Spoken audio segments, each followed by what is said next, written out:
Isang aktor na mayaman di umano ang nagpautang sa kapwa-aktor. Wow. Pero hindi ito basta-basta ibinigay.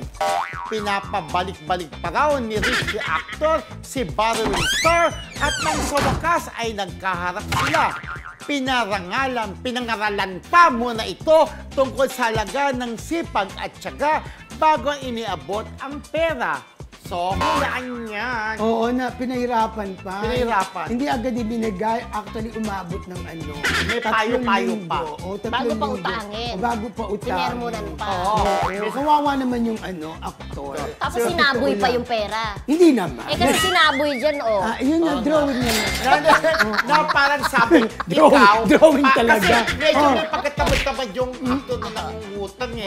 Sabi kailangan magtrabaho ka. Hindi aasa ka lang sa utang mo. Mabuti kaibigan kita kaya pinihiram kita. Pero bayaran mo yan kahit walang tubo. Ang dami sinabi, pero pinautang mo pa rin. Di ba parang mga nanay na, mga pera, Ang mga bibigay ko nanay. din. Parang ikaw, di ba? Bibigyan mo rin. Ganun din. Ay, hindi humingi ng pera ng ganon. anak ko. Hindi ka dumain.